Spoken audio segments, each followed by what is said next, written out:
So I want to talk about comparative studies, so there's kind of non-human primates in there, as well as children, looking at cultural transmission and in particular cumulative culture. That one. So someone asked earlier what the definition of culture is, that, at least the definition that I use, is based on partly on the definition of social learning. So it's learning that's influenced by the observation of or interaction with another animal or its products. And by its products, we just mean that sometimes, in the case of these blue tits here, they don't have to observe another animal piercing milk bottle tops and drinking the cream, which is a tradition that's spread across the whole of the UK back in like the 50s, 60s. Now we no longer have milk bottle tops on our doorstep, or milk bottles indeed, it's kind of died out. But they didn't need to observe others doing this, they just had to see the opened bottle tops. So social learning isn't just imitation, emulation, observation of actual behaviour, it can just be about products. And you've heard about teaching and observational learning, which we see here. So if you get the spread of information through a population due to social learning, then you might see homogeneity of behaviour within a population, which extends beyond the initial learning interaction between a dyad, for example. So there I would call that a behavioural tradition. Some people would also call that culture, it depends on your background. But I'm focusing quite a bit on cumulative culture today, and this is not just to do with the longevity of traditions, but the fact that they ratchet up in complexity, as Christian explained earlier. So the famous quote by Isaac Newton, that if I have seen further, it's by standing on the shoulders of giants. And it allows us to do all these great things.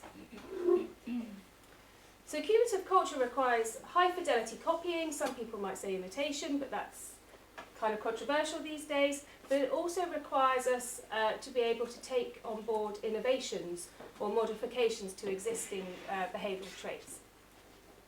And this allows the accumulation of knowledge and iterative improvements over time. You've already seen this picture of the evolution of pounding tools all the way through to steel hammers. And obviously this is not correct, but it gives you an idea of what we're talking about.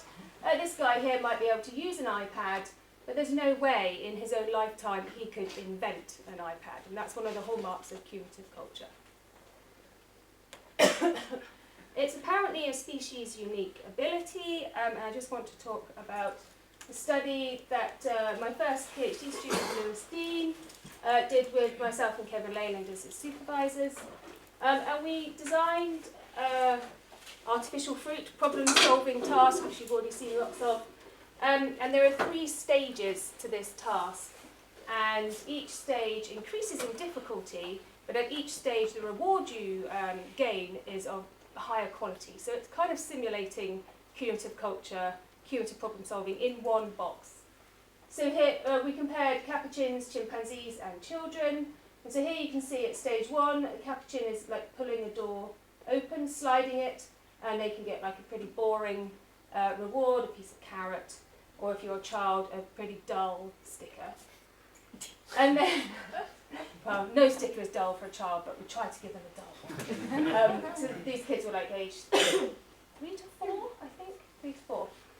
And here you can see chimpanzees doing the second stage. They have to push a button, you can see a zoom in here, push a button up or down to allow the door to move further open, and they might get some apple, which is slightly more exciting. And then here you can see children doing the final thing, which is twisting this dial to push the door even further open. And then the chimpanzees and capuchins got grapes, which are really exciting, and the children got like the big smiley glittery face sticker, which was very exciting for them, trust me. So we had lots of different conditions and things. I'm not going to go into that. But we wanted to look at what was underlying. Sorry. I just had a quick question because I've seen this before. And what's the difference here between sequential and cumulative? Yes. So this is it's a sequential problem-solving task in that you do one thing after another, but it's simulating cumulative culture in that you have to do the first thing before you can do the second thing before you can do the third thing, and they're getting more and more difficult. And do they build on each other? Yes, so you can't you can't get to this third stage and open the door all the way across without having opened the So first that- or the second stage. Okay. But I agree, there's some criticism that it's not like using one tool in ever more complicated ways. But you don't have to redo the prior step. You're already past the prior step when you go into the third stage, right?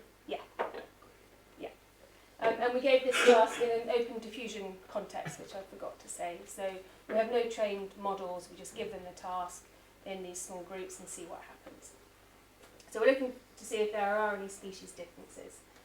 And lo and behold, capuchins are in yellow here, chimps in red, the children in blue, and represented are the different stages, the proportion of individuals who got to the different stages, and the sort of the blocked colour is the proportion of individuals that got to that final ultimate stage. One chimpanzee did, and lots of kids did, and no capuchins. So we want to see, well, what might be underlying this, so we had loads of hypotheses to test.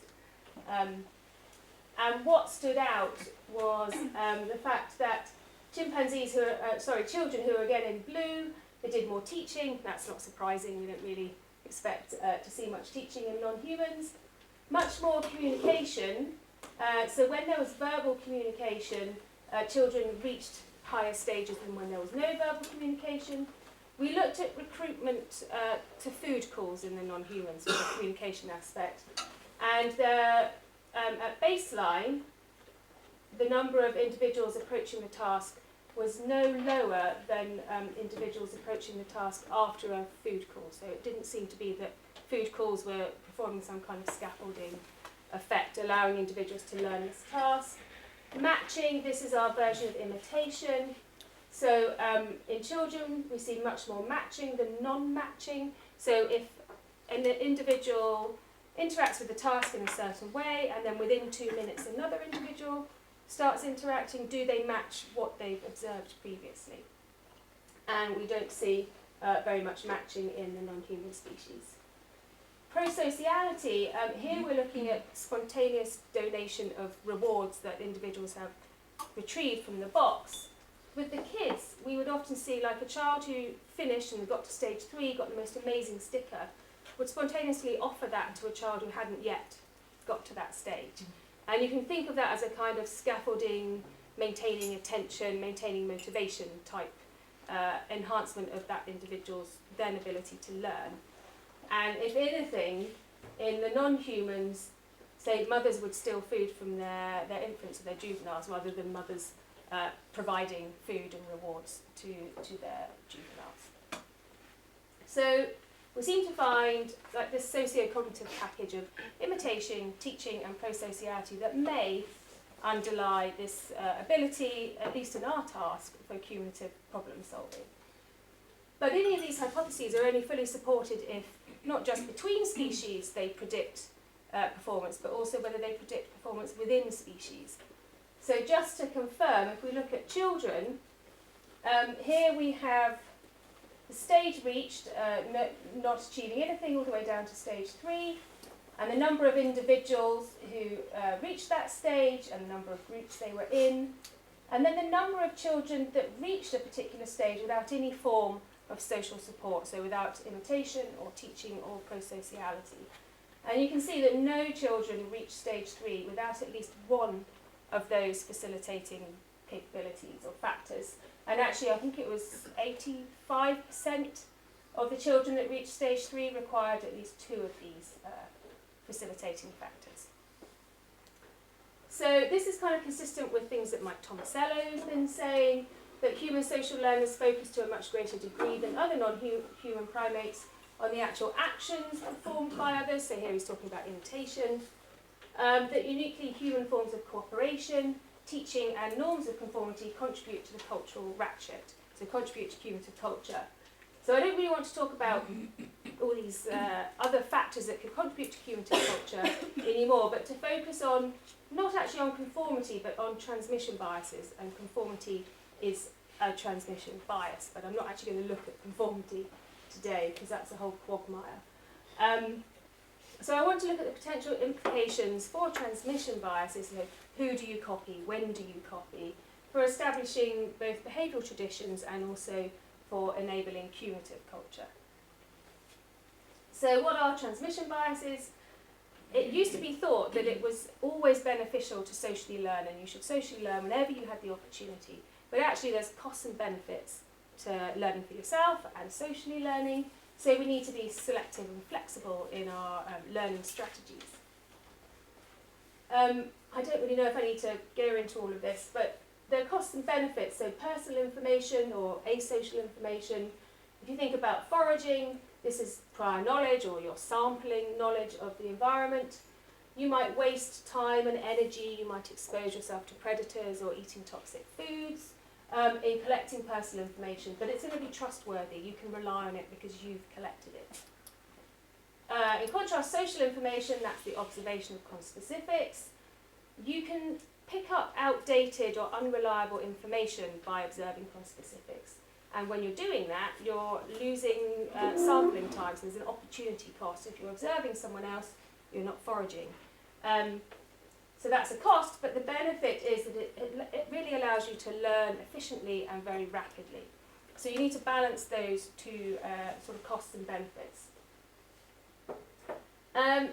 So thinking more broadly, transmission biases avoid the costs that I highlighted here, but they also avoid the cost of vetting every single cultural variant that you see around you for its potential contribution to your fitness. So transmission biases are like rules of thumb or heuristics, which allow you to collect pretty good information now, rather than waiting for the evolution, whether it's innate or cultural, of perfect adaptation, because the environment probably will have changed by then. So this is why I think transmission biases are useful. So I'm going to, as Emma mentioned, there are loads of different transmission biases which have been proposed, and you can look up work by Luke Rendell and Kevin Leyland where they have a whole classification tree of various different transmission biases and evidence for them in humans and non-humans. So I'm going to run through a few, and they're sometimes called social learning strategies as well. So one's to do with when you socially learn and who you socially learn from. And I'll keep returning to this slide because I'm just going to fire lots of information at you. Sorry. So first we're going to look at the potential strategy of copy others when you're uncertain and copy others when you're of low rank. So that's based on your state rather than anything else. So I'll keep returning to this study, which is a study that was published just last year on chimpanzees. Will Hoppit did some really fancy analysis, and Lydia Hopper, when she was postdocing with me, collected the data. I don't know if you can see that very well, but the chimpanzees are out in Texas, obviously Texan chimpanzees, and they live in these outdoor enclosures. And the enclosures have these little windows with bars across them, and the chimpanzees can reach through the bars to play with any task that you put there. If you put the task inside the enclosure, it's not going to last very long. So that's why we did it this way. So we can put this task, which is just a simple slide the door to the left or right, and that exposes the opening of a tube through which a grape can be retrieved. So we did this with 4 groups. We just exposed them to this task. This is an open diffusion in that we're allowing the social dynamics of the groups to influence who learns when, or who has the potential to learn from who chooses to asocially learn. So trying to get some ecological validity into social learning studies, so moving away from just dyadic, one individual learns from another. But it's really messy data. So then you need someone like Will Hoppit to come and do clever things for you, because I'm not that clever. Anyway, we also, in 2 of the groups, did train a demonstrator so we could seed pushing to the left or pushing to the right. And 2 of the groups, we didn't do that. But first, before we talk about transmission biases, we've got to confirm that there's social learning going on in these groups. And you can see from this graph, which just shows you the percentage of manipulations to the left or right in each group, there's a very strong bias within each group for either pushing left or right. So this is where we're talking about homogeneity of a trait within a group could be a really strong indicator of culture or tradition. but there's problems with this. We have no control, we don't have asocial learning controls, we have pseudo-replication because each individual is providing a various number of manipulations in here. So we use some kind of randomization method. So we have a chi-square value from our observed data of the bias across groups for pushing left or right. And through randomization, we created a null distribution representing chance and asocial learning. And we see that this observed value is in the very upper tail. So we have strong evidence, we think, that this is down to social learning. So moving on from that, we then wanted to look at, well, what kind of transmission biases might be going on. So the first one, which seems to be very prevalent across the animal kingdom and humans, is copy others when you're uncertain or when you lack personal or asocial information. So in this graph, you can see the number of previous manipulations an individual made using option X, so say pushing left. So personal information is increasing across here, and going up the y-axis is the proportion of individuals that switch away from their personal information, from using X. And you can see that when individuals have very little personal information, they're more likely to switch away from that personal information, so they're more uncertain. And so this is evidence of copying, and they do so, they switch away from their personal information to the prevailing social information in the group. So just a very simple finding. Then we wanted to look at the role of the rank of individuals and whether that influences how much they choose to asocially or socially learn. And we used MCMC methods for this because it allowed us to include random effects. So our results are not biased by just one individual of high rank who happened to do lots of manipulations, for example. So we're just looking at individuals' very first interaction with the task, with their very first task manipulation. Did they push the door left or right? And what you can see here is the proportion of observations of option 1 and the probability of that individual choosing option 1 in their first task manipulation. And chimpanzees who were of medium or low rank, in the red line here, there was a strong association between these two things. But if you're of high rank, there wasn't. High rank individuals were not particularly influenced by the prior social information that they had collected. So we could very clearly see from our video data who had seen what. So we really knew how many times individuals had seen a dominant individual or a low-ranking individual push the box door to the left or right. So this does imply a state-based bias of copy others when you're of lower rank. And we see this in dogs and other species. It's not an uncommon finding. And it could just be that subordinates can't aggressively scrounge food from more dominant individuals, so they have to invest their time in actually learning by observing others how to access food. Okay, so another when social learning strategy is copy when personal information is costly. So not just are you uncertain, but is personal information difficult to collect or is it costly to use for some reason?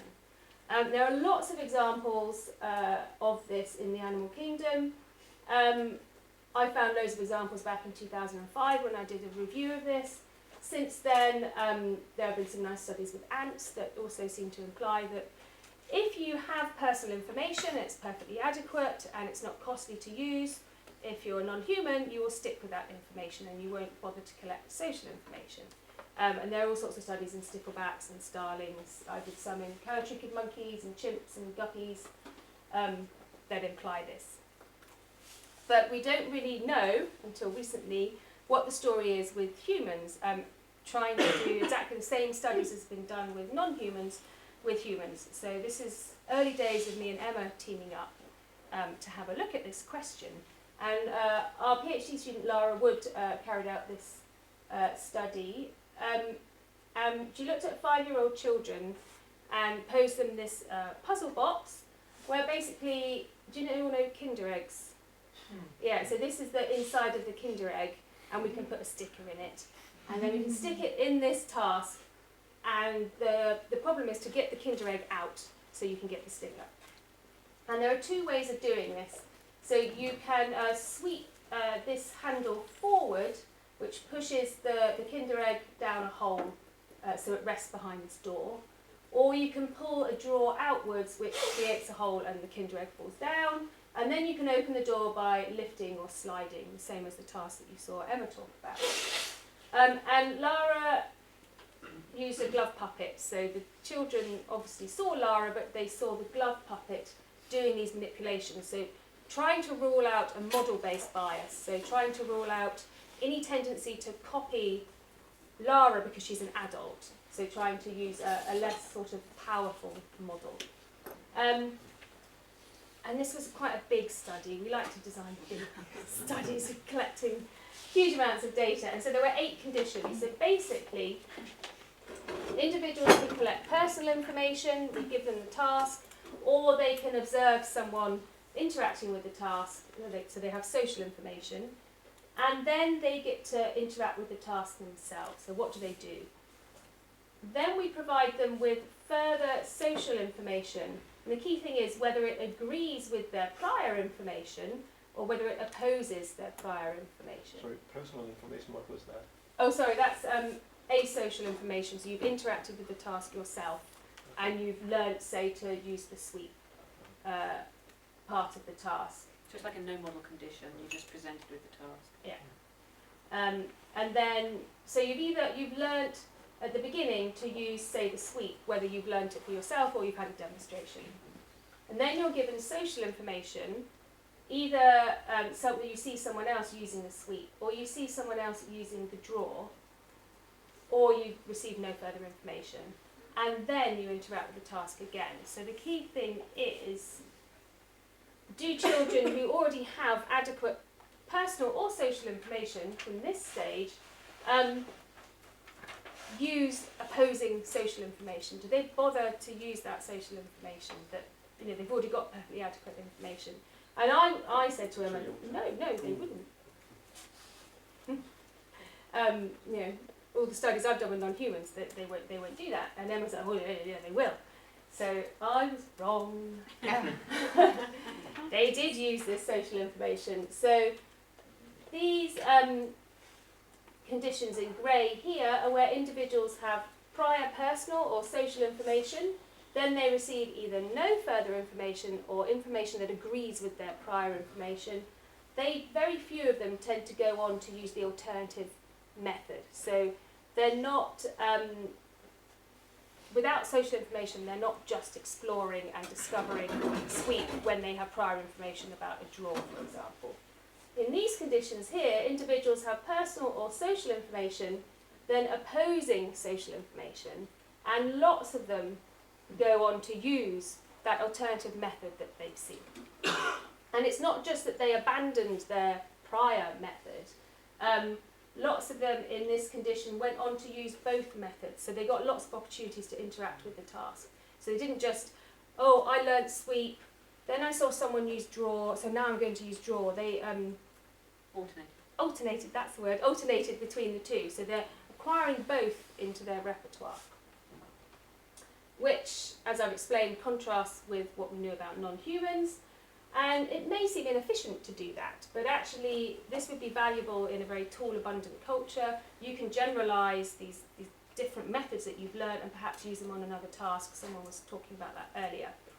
And obviously, if you're open to acquiring alternative methods, even if you have already a perfectly good method, that would enable ratcheting and cumulative culture, this openness to acquiring multiple methods that you could then use later on.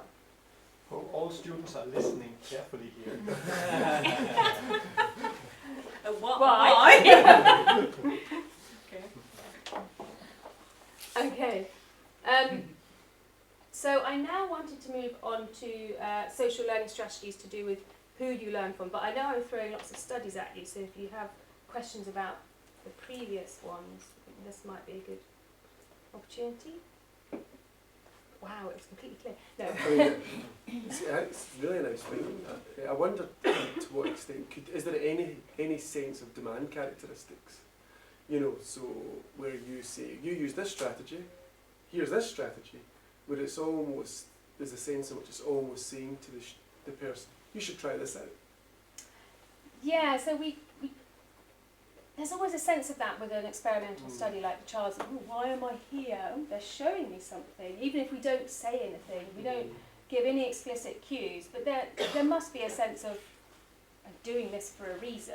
Yeah. So yeah, But if there was demand characteristics, then what you would expect is when you've discovered something for yourself and then somebody shows you something else that's different, you then adopt that as, oh, that's how you're meant to do it, and then you consistently reproduce that in the rest of the trials. but they And don't they do didn't, that. they alternated between, so it's like they're practicing both. I have both of these in my repertoire, and I'm free enough within this experimental paradigm to be able to explore both of these. So it's not that they're kind of going, oh, I got it wrong first time, and now I'm going to do it right, because you've shown me how to do the right way. I think demand characters will still be consistent with, try it out, Okay. don't you think? I mean, where it's kind of, here's... I guess if we could do it in a more ecologically valid way, where it's because that study is dyadic, so if we kind of engineered it so it was a bit more open diffusion style, then I think that criticism would be a little weaker, because they weren't sort of being sat in this position where they think, well, I'm seeing something, so I should do something with it. Yeah, I mean, the ones we did, we told them about the, high prestige, low prestige. But I felt that would have suffered from demand characteristics. But the interesting thing was that they didn't do it very much. Which seems to suggest, well, if there are demand characteristics, they might have been a bit stronger, but you still couldn't rule them out. Yeah. Whereas this, it would, if it's as a participant, I think, well, why are they telling me that?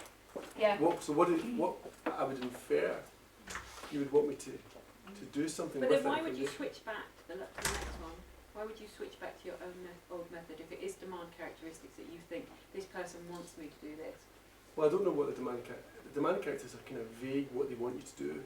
They don't say, try this one and discard your own one. They say, this is another one. Yeah. And, I'm not necessarily saying that's what it is. But No, I it's think just- you're right. There's only one study, so I'm sort of speculating. Oh, look, kids are different, but we do need to do it in other ways. One way then to explore this could be to adopt this idea from Zebra and Gergely with the ostensive context, right? So you could have either someone demonstrating it, making ostensive cues to you, or you could have something that is not really aware that. You accidentally do something. Yeah, so Yeah, this person Right. is not aware that the child is looking, right? Yeah. So it's a non-ostensive kind of context, and those two could be very different in the kind of propensity to which they are Yeah. experienced as. Yeah, kind that's of a- really nice. Amanda yeah. Seed has done this kind of work with puzzle boxes with capuchins and children, but not pitting transmission biases. That's a really nice idea. I suspect that the teddy bear was making ostensive cues in this particular. Could have been, yeah. You have to have Pip the panda doing things accidentally. Yeah. Not sure how to do that, but yeah, no, it's a really good idea. Thank you. Write that one down, Anna. Write it down. Any other questions about those studies, or shall I move on? Okay. More studies to come. So thinking about thought about when you would use social information. Now I'm thinking about model-based biases which have come up. So who do you choose to copy? Choose might be the wrong word. I'm not implying it's a conscious decision, but who are you influenced by? So we can think about rank again, and so do you copy high-ranking individuals?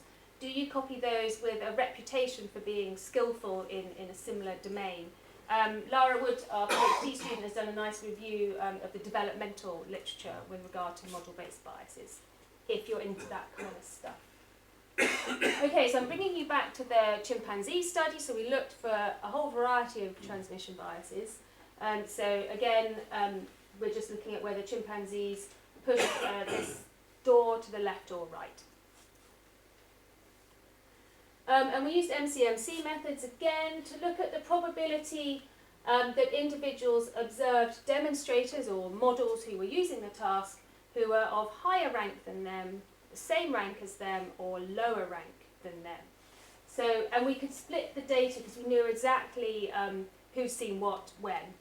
We could split the data by whether individuals were naive when they were observing, so they'd never interacted with the task before, or whether they were informed, so they'd had at least one interaction. And you can see, if you look at the contrasts down at the bottom here, there's a much stronger indication of copying high-ranked individuals compared to same or compared to lower-ranked individuals when individuals were naive. So this would seem to imply that individuals are preferentially observing individuals who are of higher rank than them for learning purposes when they're naive. But actually we don't know, because, I don't know if you remember, but because each group was very homogeneous in either using left or using right, there's very few instances where an individual has seen a high-ranking individual move the door to the left and a low-ranking individual move the door to the right. So we can't actually say, has their observational records, the records of who they observed and what they saw, does that influence their behaviour? There's too much homogeneity in the data, so we can't say that for sure, but the fact that we have this difference in naive individuals and not in informed individuals seems to imply to us that there's an attendance bias for learning purposes. So we could call this a transmission bias, but we have to be a little bit cautious. So you can imagine that copying high-ranking individuals is generally a sensible thing to do, because if you've attained high rank, you've been a pretty successful individual. So as a rule of thumb, copying a high-ranking individual should give you useful behaviour. And this could have some implications. In this paper I tried to think about what this means for traditions and culture in the world. Yeah? Sorry, this, I'm not sure how yet, but this is somehow related to much of the rest, related to this influence of dominance in copying one another, maybe. So, do you think this is more reflecting, as you just put it,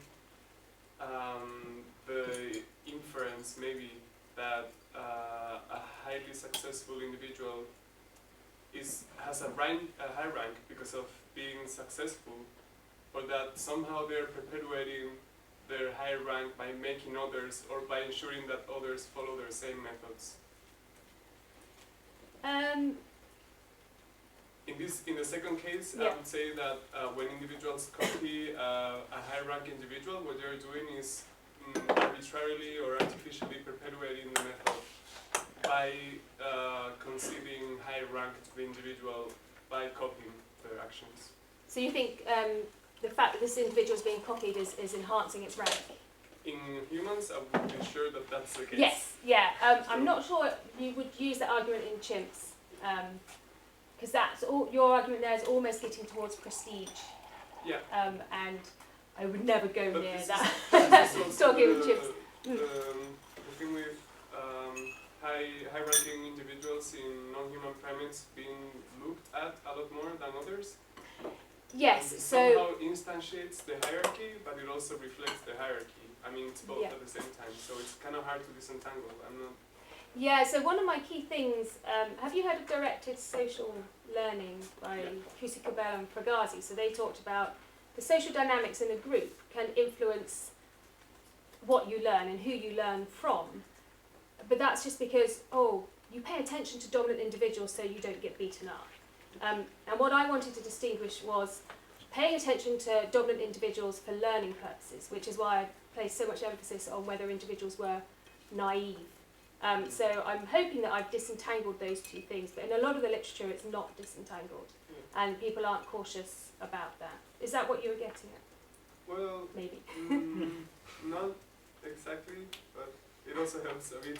It's Okay. hard. I don't want to hijack the presentation. Okay. I also have a question regarding that, just how it would play out, because so what do the very high-ranking individuals do? Do they not copy anyone, or do they then copy someone who's more of comparable rank or something? Because I would imagine, or also what Emma was saying, that some of the children, what they were doing is that there were some that were very popular, and they also watched more, and they were watched more. So it kind of makes sense, because since they were also watching more, then they also learned more. But if in this model it just goes up with rank, then the highest ranking wouldn't watch anyone or wouldn't copy from anyone. They would have the least resources of getting access to the right kind of information, you know. Yeah, so the previous result I gave about the state-based bias, so you actually found that high-ranked individuals didn't pay much attention to social information, Oh, okay. which is what, yeah, so you- okay, you- yeah. it's the other Yeah. side of the coin, yeah, Yes. and that does, Hermione's, yeah. does make sense. And one thing I True. forgot to say was these results are not influenced by, oh, there's a dominant individual there, I can't get to the task because I'm subordinate, so I'm just going to watch them. Because the way we modelled it, that doesn't artificially inflate observation of subordinate individuals. So it's not just a monopolisation of the task type effect. Okay. So I was thinking about the implications of chimpanzees having a copy high-ranking individual strategy for thinking about wild chimpanzee cultures. And remember that diagram that Emma put up of Andy Whiten's et al. Big study of wild chimpanzees. So I think that copying high-ranking individuals could restrict the accumulation of tradition. So by accumulation, the number of cultural traits that a population has. So in a big meta-analysis, Simon Reeder and Kevin Leyland back in the early 2000s found that subordinate individuals across non-human primates, but specifically in chimpanzees as well, tend to be the innovators. And that could be necessity is the mother of invention. If you're subordinate, you can't access resources, the normal resources, so you'll innovate. So if there's a tendency to copy high-ranking individuals, then few innovations are actually going to become traditions. And that's something that Nishida noticed in Mahali, I think, that there were lots of innovations going on, but very few of them became established as traditions. And obviously, if the subordinate individuals are innovators, but no one's paying attention to them, then you're not going to get much cumulative culture, because there could be all sorts of funky things going on, but everyone's just concentrating on the normal way of doing things, and they won't incorporate those innovations to ratchet up whatever technology there is. These are just speculations. Another thing I thought about was the maintenance of cultural diversity. So, are any of you aware of Lydia Lunk's work looking at wild chimpanzees? So, a very detailed study in the Thai forest on Ivory Coast. So, there are populations of chimpanzees that share migrants. So, female chimpanzees will migrate out of their group. And so she's looking at several populations that actually have mixing of individuals. They live in exactly the same ecology, yet one of the groups has a very different tradition for nutcracking than the other group. So in one group,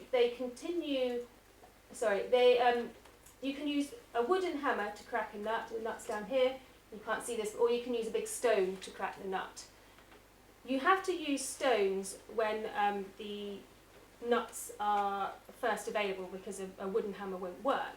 But the stones are costly to find. There aren't very many in the forest. So most groups, when the nuts become softer, transfer to using a wooden hammer.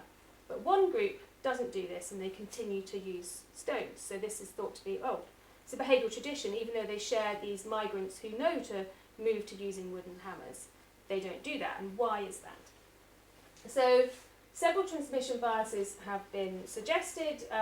Conformity, so that the immigrants conform to what's happening in the new group. Immigrants joining a new group are uncertain, so we talked about copy others when you're uncertain, when you might think that the environment has changed or you have inadequate information. And I also talked about in chimpanzees, we found that low-ranked individuals tended to socially learn more and be more susceptible to social information. And the females, when they move into the new group, they do start at a very low rank. But added to this, we might want to say from the results of copying high-ranking individuals, that as immigrants enter the group at low rank, even if they displayed a really cool novel technique that was useful, they wouldn't be observed, so they wouldn't be copied. So I'm not saying that this rank explanation is the explanation. Actually, what I want to move to is that there are several transmission biases that could be working simultaneously for different individuals in different ways. You look like you've had, no. Okay. Okay, so the problem with the chimpanzee data at the moment, as I said, is that we can't actually say whether the observational biases that we picked up on relate and transfer to behavioural biases in terms of actually what individuals did.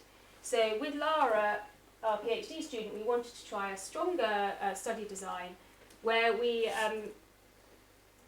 would have different individuals, different types of models, displaying different types of information, so then we can track the behaviour of observers much better. And so we're looking at perhaps a more accurate transmission bias of, are you able to copy those who you know have a reputation for being proficient or good at specific tasks? And we wanted to do this in chimpanzees and children. So first we had to establish the reputation, not just for us to observe who was good at things, but also for the chimps and the children to observe who in their groups was good at things. So in the chimpanzees, we gave them these kind of tasks where here there's pieces of apple and oranges inside where they have to get them out. Here there are like Cheerios, cereal loops inside this container, and it has holes here, and you have to spin it and line the holes up to get the food out. And we had, I think, 6 or so of these different kind of enrichment tasks, and we could pretty much give the same tasks to children. So here we have truly comparative, for a change, tasks. Normally we have to tweak them, and they don't really look quite comparative. So what we're measuring here is not just how successful are the individuals at getting the food out, but how many different ways do they try? So how innovative are they? So various measures of are these individuals good at extractive foraging type tasks? So we can see that, but also the other individuals in the group can see that. So then within each group, we can choose a high reputation model and a low reputation model, and we can match them so that within each group, both the same sex, similar age, similar dominant status, and with the kids, similar popularity level. So we've established our models, and then we have to train them. So the chimpanzees, the high reputation model, for example, might have been trained to scoop this little basket containing a piece of banana. So this contraption is put outside the cage bars, and they reach through, scoop the banana and retrieve it to themselves, or they use this hook and hook the basket. So we might have trained the high reputation to scoop and the low reputation model to hook. And with the children, we went back to the sweet drawer box, but we added a lever. So in the top here, you can actually flick the capsule down the hole with a lever. And we did that because with the children, we wanted to play with what influence does your prior information have on whether you copy individuals of high or low reputation. So some children, for example, already knew to use the lever, and then they saw individuals of different reputation using those other options, the sweep or the draw. And with the kids, we actually showed the 2 models on video screens, whereas with the chimpanzees, it was a more open diffusion type setup again. So the question is, do individuals, are they influenced by, more influenced by models who have a high reputation? And the answer is, well, it seems yes. Both species can track and appraise the past proficiency of conspecifics in their group, and they can use that to guide their behaviour. So with the chimps, sorry, this is a bit small. So the y-axis is the percentage of times that individuals matched the tool that was used by the high reputation model. And you can see here for touch, the first tool touched by observers, they were very much influenced by the high reputation model, and no different to chance for first attempts with the tool and first successes with the tool. So we're calling this biased stimulus enhancement. So stimulus enhancement because the type of object that the high reputation model used influenced the attraction of individuals to the same object. So if a model used the hook tool, then individuals were attracted to the hook tool. And it's biased because that wasn't independent of the identity of the model. So they were influenced by high reputation models to use the hook task. And we don't see any difference here with attempts or successes because we think the task actually was pretty easy. So they didn't really need to learn socially beyond that, beyond the attraction to the tool. With the children, if they were completely naive, so they hadn't learned how to use the lever or the sweep or the draw, they were not biased at all by whether an individual was high or low reputation. They used both methods equally. But if they had learnt to use one specific method and then they saw a high reputation model use their method, that almost endorsed their method, so they carried on using their original solution.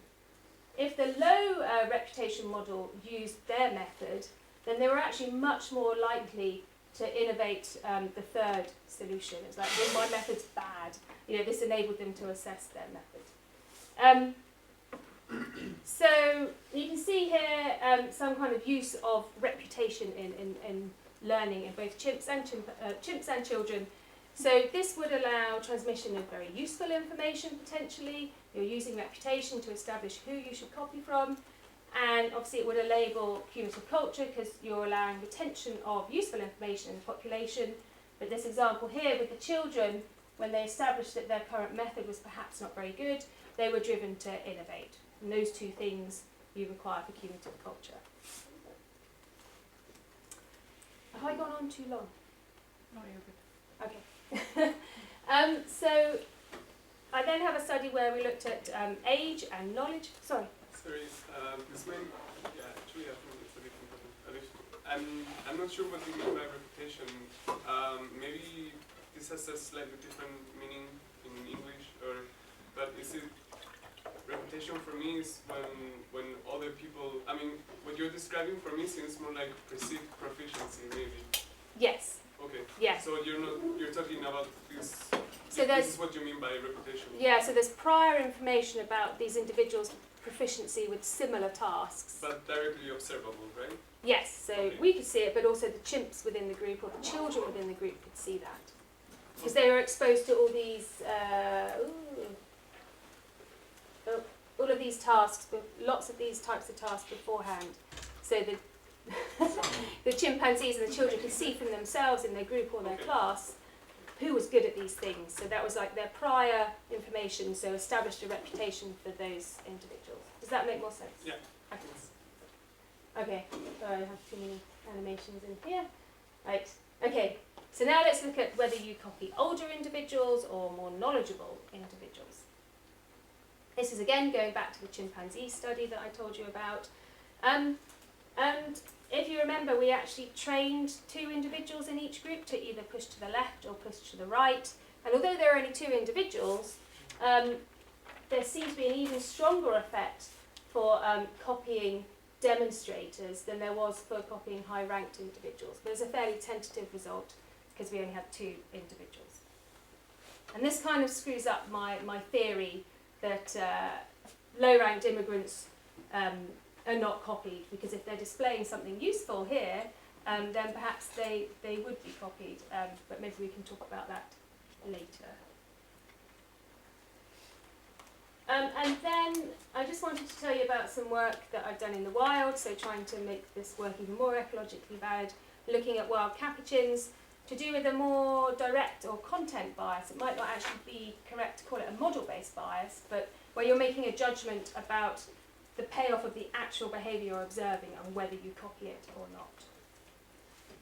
So, have you heard about, these are bearded capuchins out in Brazil. Have you seen the famous pictures of the capuchins on their rear legs holding a massive stone, and they're just like cracking the nuts? So this is this species, but they're about 200 kilometres south, and they do even more cool stuff than those ones.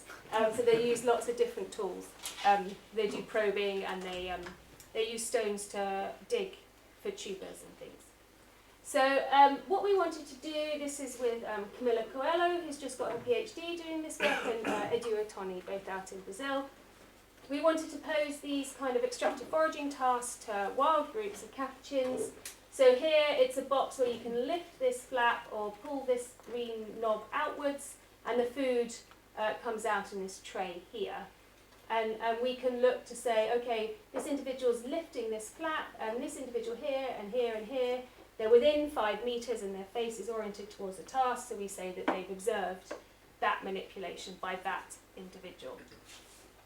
We also took social network data on the groups, so independent of the task presentation, who hangs out with who grooms who feeds with who's dominant to who, all that kind of social network information.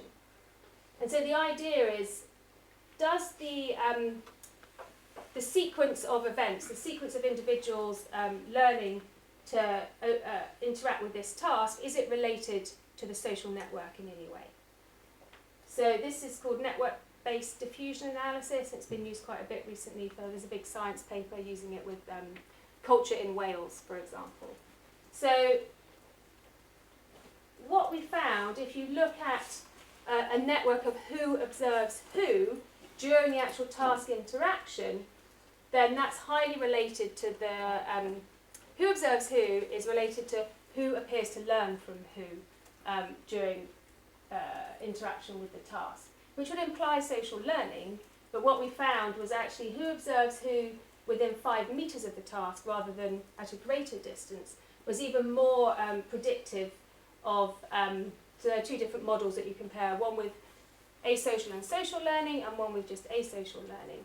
So if the social network is predictive of the sequence with which individuals learn, then you say, okay, we have evidence for social learning. But actually, the social network which was most predictive was observing others within 5 meters, which implies observational learning rather than just, I see individuals at that task, so I'm attracted to the task and I'm going to learn for myself. So it seems to be good evidence for social learning. And we also found that outside of the task introduction, individuals who groomed each other a lot, so strong grooming relationships, that also predicted who was able to observe who. So we have other tasks that we introduced where we had multiple tasks at the same time, so there's less of a monopolization problem. And in that case, we find different networks predict who observes who, because it's all related to the social dynamics and who tolerates who. So you can get quite a lot of information from using these kind of techniques. So that's establishing, yes, we think we have evidence for social learning. But then we wanted to look at, well, what kind of transmission biases are going on here? And we seem to find evidence for individuals copying the most proficient individuals actually at that task. So we looked at the success ratio of individuals, so the number of unsuccessful manipulations compared to the number of successful manipulations of actually getting food.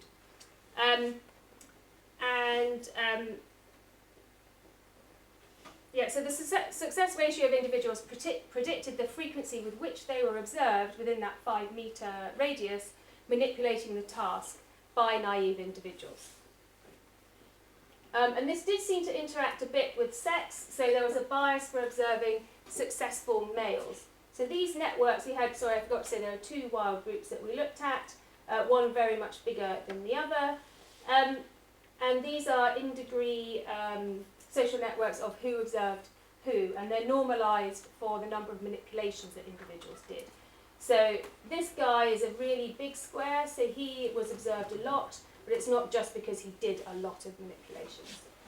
So large squares imply you're observed a lot, and the depth of the colour implies how successful you were. So dark, big squares are the successful individuals who are observed a lot. And these are the dominant males in the group, so it's not just driven by dominance. You can see that there are other large squares around.